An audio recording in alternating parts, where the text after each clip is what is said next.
We have another special treat today. This man is actually the editor of Reason Magazine, Reason.com. He's a best-selling author. His new book, Declaration of Independence, is on sale now. And what else can we say? Ohio is very near and dear to his heart. Please give it up for the one and only Nick Gillespie, everybody.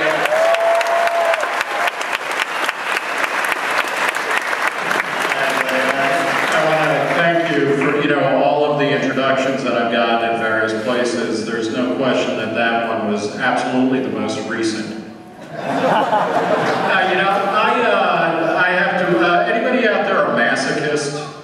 Okay, I guess I'm the only one. I'm kind of a masochist because I work for a political magazine, but I absolutely hate politics. How many of you out there hate politics? This is, I think, one of the reasons why we're libertarians, whether you're a member of the party or like me, you're a small L libertarian, you want to be left alone so you can get on with what's most important in your life. And to kind of follow up on what Rob Ryan was talking about, we don't just need to legalize gay or legalize pot, we need to legalize everything. And we're getting there. We're getting there. All of you will hear, as you've heard at least going back to 2000, that this is the very most important election of your lifetime. It isn't, okay? And this is why. It's an important election, and we can send a message by opting out of a two-party system that is increasingly being left behind by the American public. Almost 3 million people have disaffiliated with the Republicans and the Democrats since the election of 2008. And there's a reason for that. It's because they're the same thing.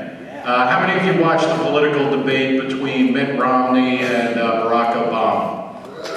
What you saw there was a fight to the death between plain vanilla and French vanilla.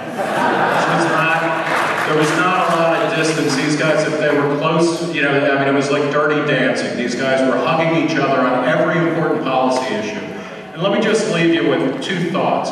The first is that in American society, when you get outside of the political realm, when you get into the way that you're living your life on a day-to-day basis, the products that you can buy, the services that you can do, the lifestyles you can lead, things are actually looking pretty damn good. Compared to 30 years ago or 50 years ago, we're more tolerant, we're more forgiving.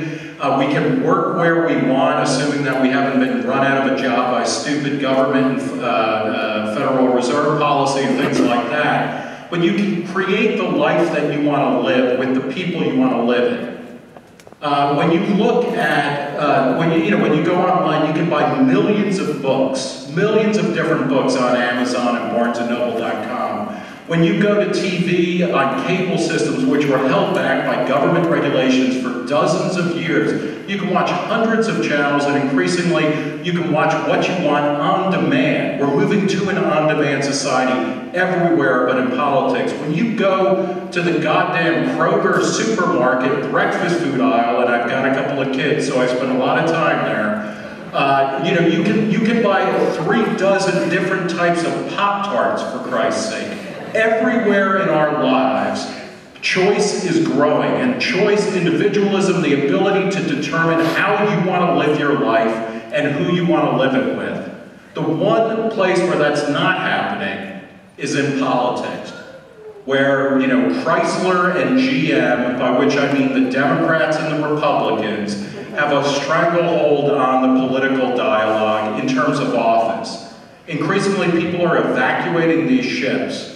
And that's a good thing. They're going to third parties. They're going elsewhere. They're just saying, you know what, forget it. They're even telling pollsters where it's an anonymous phone call and they're saying, thanks, in record numbers, I do not want to be affiliated with either of these parties. Don't put me down as belonging to the Democrats or the Republicans. This is an awesome time to be alive. It's going to be even better 4 years, 8 years, 12 years down the road. And this is why. This is my last point, which is that politics is a lagging indicator of American society. When Mitt Romney and Barack Obama, and before him George Bush and Al Gore and John Kerry, when they would get up and say, you know what, we're gonna create jobs, we're gonna fix your problems, we're gonna heal the planet, we're gonna heal the currency.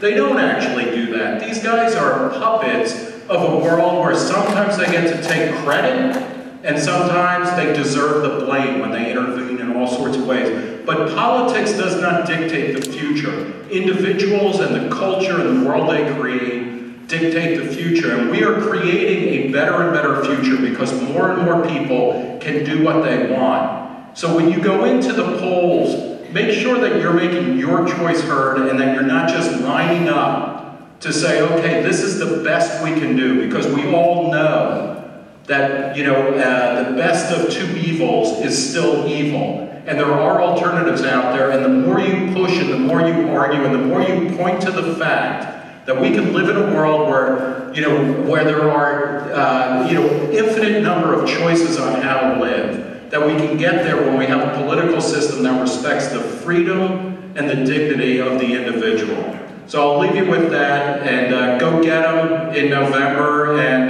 my son, I have to admit, is at Ohio State now, my older son, so screw Americans. Thank you.